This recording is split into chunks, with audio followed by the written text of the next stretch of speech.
Hi, welcome to I Am Mom Summit. I am Dr. Tina Payne Bryson. I am a mom to 3 boys. Most people know me as the co-author with Dr. Dan Siegel of The Whole Brain Child, No Drama Discipline, The Yes Brain, and our newest book, The Power of Showing Up.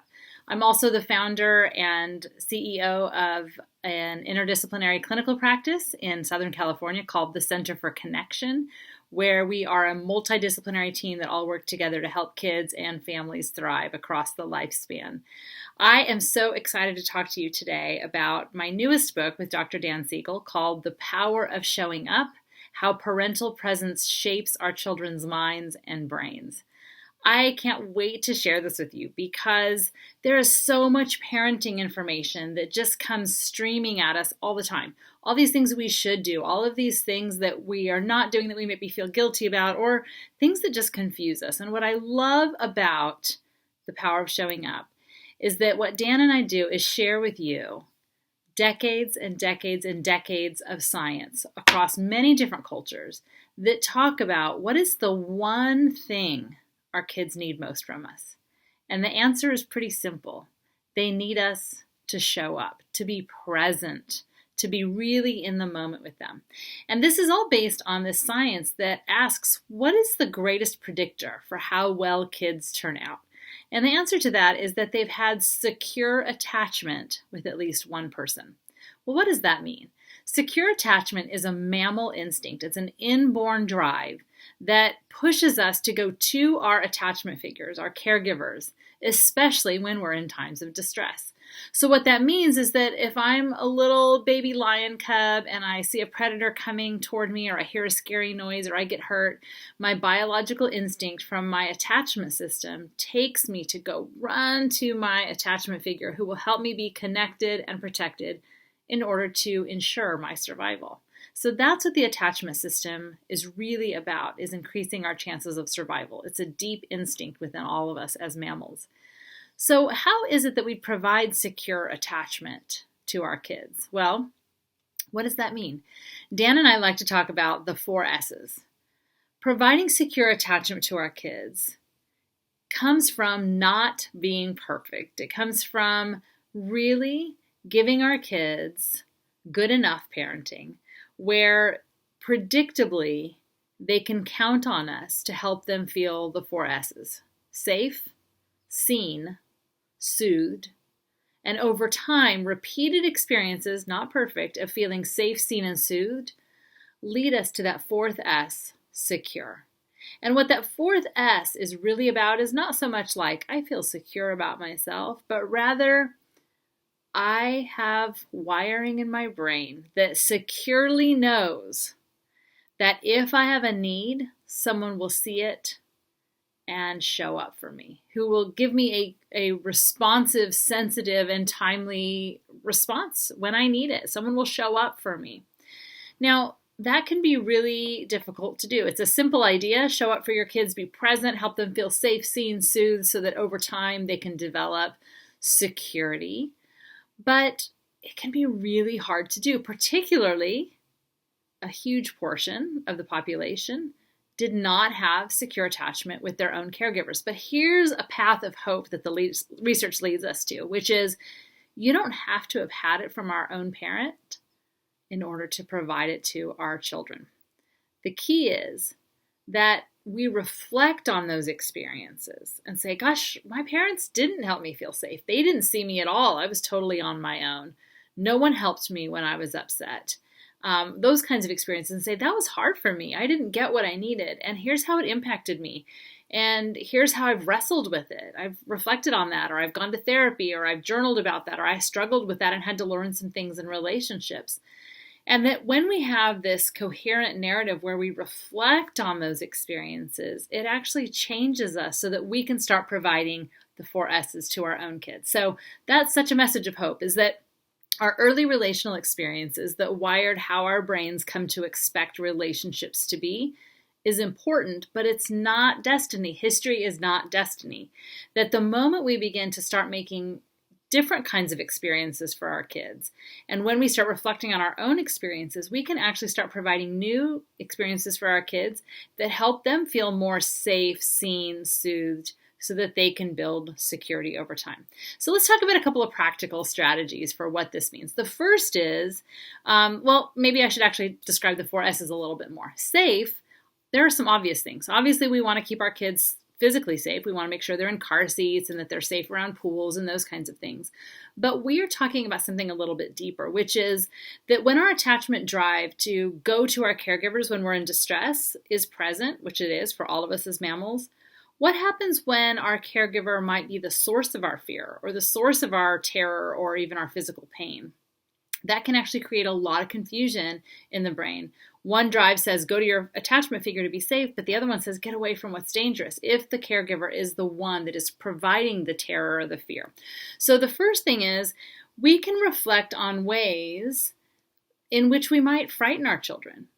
What about when you are out of control and yelling and screaming, or you're fighting with your significant other in front of the kids, especially when they're little, in ways that are kind of more explosive, not a respectful disagreement, but something that might be frightening for our kids. So the first practical strategy is first do no harm. The second, related to safety, is about repair. So when we have those inevitable moments where we maybe yell or we lose control or we don't handle ourselves as parents in ways that feel good to our kids or to us, the key is repair. So we go to them and we say, oh, I got so mad and I did not handle myself well. I really wish I'd handled that differently. I'm sorry that didn't feel good to you, or I'm sorry that hurt your feelings. And you make that repair. And when we do that, we can be really gracious to ourselves, because once we make a repair, when we start that repair process with our kids, when we have ruptures, it can actually be beneficial for them. They learn how to make repairs themselves. They also find ways to have the experience of, gosh, there's conflict in relationships and things can go sideways and feel really awful. And we work through them and I could handle that and we made it through and now I know that I can handle that. So Dan has a beautiful phrase, the window of tolerance, which is basically like our kids, this expands our kids' window of tolerance to be able to tolerate challenges and conflict in relationships. So other strategies in the book I think might be most helpful in our very narrow window of time here is to talk about how do we help our kids feel safe, seen, and soothed, even in a discipline moment, even when they're pushing back or being oppositional or not respecting a boundary. So I love to tell the story about a time my son was in the backyard playing with the hose and it was time to come in. It was getting dark and cold and it was time to move on to something else. And so, I had said, it's time to put the hose away. Do you want to turn it off or do you want me to turn it off? And, he was like, I'm not turning it off. So I said, okay, well, I'm going to go over and turn it off now. And so I went over and turned it off and I came over to him and he started yelling and crying and he was really, really upset. And the way that I hold the limit and the boundary, the water is still off. I don't say, okay, fine, turn it back on if you're going to act like that, right? So I'm still holding the boundary, which, by the way, limits and boundaries help our kids feel safer. But I'm still helping him feel safe, seen, and soothed, is to recognize that when kids have meltdowns like that or they're in distress, which sometimes looks like bad behavior, they're actually having a pretty big responsive activation in their whole nervous system. So if my son had scraped his knee or he was physically hurt, it would be really easy for me to help him feel safe, seen, and soothed and be like, oh, that must hurt and let me take care of you. But when it's more behavioral or emotional, sometimes that's a lot harder to do as parents. So he's falling apart because the hose went off. And as I wrap the towel around him to pick him up and to carry him into the house, I'm saying to him, you're so mad that you had the hose go off. You didn't want it to end. You were having such a good time. It's so disappointing when you have to stop doing something you wanted to be doing. So I'm saying no to the behavior of playing longer with the hose, but I'm saying yes to his internal experience. So what happens then is he has an experience where he knows I'm going to keep him safe. Like, it's getting dark, it's getting cold, I want to make sure he's warm. I mean what I say. He can trust that I mean what I say when I say I'm going to go turn it off. So all of those things help him feel safe. When I say you're so disappointed, you're feeling mad, what happens is his internal experience and my response are a match. If instead I'm saying, you're such a baby, why are you reacting about this? This is so not a big deal. And you got to stay out here all this time and you need to toughen up a little bit. You got to get used to things not going your way or whatever I come up with in the moment. what happens is his internal experience, he's like, she didn't get it. She doesn't understand how much this means to me or how important this is to me or how I'm feeling. And she's not going to help me. I'm on my own. And it's okay to do that sometimes, and we're going to have misattunements all the time as parents. But if we repeatedly give the messaging of stop crying, stop feeling that way, knock it off, if you're going to be unhappy, go to your room, what happens is when we give that messaging frequently over time, kids internalize that. And so what happens is then as they get older, we may not hear about it. They're not going to, we're saying, I don't want to listen to you like that, or I don't want to hear it. We won't hear it. They won't share it with us because we haven't made it safe for them, and they don't feel like we get them. So seen is about feeling felt, feeling understood, and being known, so that in the moment we are present to what their experience is, even if we feel like it's ridiculous. Soothed is basically where we help them. We say, you're safe. I understand what you're going through. I'm going to help you. So soothed is sometimes nonverbal. We're rubbing a back. We're hugging and holding them. As teenagers, we might not say anything, but we're just sitting present and nodding our heads as they're going on about something that's really upsetting to them. And we can say, oh, I can see why you'd be so upset. I will listen. So soothed might be some of those kinds of things. It also could be, just using a lot of empathy and saying, how can I help? What would be helpful to you? So like here's an adolescent example. It's time to wake them up in the morning. They are refusing to get up. Instead of yelling and saying, you don't have any problem getting up when it's something you want to do, but when I need you to do something or when it's school time, and we can start the day off in really chaotic ways.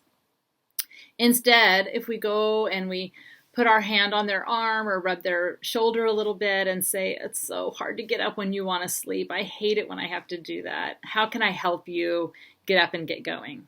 Do you want me to turn the shower on? Do you want me to, whatever. So these are ways where we can help them feel safe, seen, and soothed while still having good boundaries and good limits. And that's really important that those go hand in hand. So then over time, when our kids feel safe, seen, and soothed by us, then their brains wire to expect that if they have a need, someone will see it and respond to it. And so what's great about that is then they start expecting that from other people, and then they're able to start helping themselves feel safe, seen, and soothed, and pass it on to the next generation. I want to say, too, that there are lots of times as a mom or as a therapist that I'm not sure exactly what the right thing to do is or the right thing to say, or I don't know if I'm going down the right path, whether it's in my parenting role or my role as a daughter or a friend or a spouse. If I can pause and remember that this mammal need to be connected and protected really helps soothe our whole nervous systems and helps our brains be less reactive. One of the ways, if I think about the other person who's having a big, intense emotional experience, let's just say it's our kid, you can almost imagine it's like their volume dial is turned way high. And our job in the moment is not to add the chaos and the drama to turn that dial up even more by yelling or those kinds of things. Maybe we need to take a moment to calm ourselves down, but to say, I'm going to show up and be present in the moment. And I'm going to be here to say, you're safe. I'm with you. I'm going to help you. We'll figure this out together. And that our job is to help turn that dial down so that their brain gets practice going from these dysregulated states back into these regulated states. So they get practice. It actually does not make them fragile. It doesn't make them not resilient. It actually builds resilience, because when we parent this way, it builds the structures of the brain that allow them to be better at self-regulating, better at insight and empathy, even executive function and decision-making, and some of those things that are related to achievement as well. What I want to leave you with is the idea that it's the hope of the research, which is, one, we don't have to have had parents who did this for us in order to be able to provide this kind of parenting with our kids. Begin to do your work. Begin to reflect on those experiences. And at the end of each chapter, we actually have a section for you that helps ask some of those questions to help you with those reflections. The second path of hope is it's not too late. History is not destiny, even in your relationship with your child. Not just your own history with your own caregivers, but regardless of how you've been parenting to now, you can start creating experiences where you tune into your child's mind and tuning into their experiences and showing up in that moment in ways that help them feel seen and safe and connected and protected. So show up in the moment. It's not too late if you find yourself as you may be physically present, but you're really distracted. You're on your phone a lot, or you're so overscheduled that you're so crazy busy when you're with your kids that you're not really even sharing moments with them. The answer is that our kids need us to show up. We don't have to do all the hyper parenting, enrichment, everything. Your kids don't need all that. They need you. They need you to be present. And for those that are checked out and distracted and overscheduled, what your kids need most from you is to show up and to be present. And because this is hard, it's really important that we have people in our lives that show up for us. Make sure you have people that help you feel safe, seen, and soothed. You really just need at least one person. That's what the research says. That's what your kids need, and that's what you need. So make sure you find ways to show up for yourself and to have other people show up for you so that you have the capacity to do this work of being present, helping your kids feel safe, seen, and soothed, make repairs when you need to so that they can build secure attachment with you, which will be the best way to promote their optimal development. You can find me and more about me at my website, which is tinabryson.com, which is TINABRYSON, tinabryson.com. Thank you so much for tuning in to the I Am Mom Summit, and I hope you really enjoy the rest of the conference, the summit. Anything you do to start being more intentional benefits you and your children. Enjoy.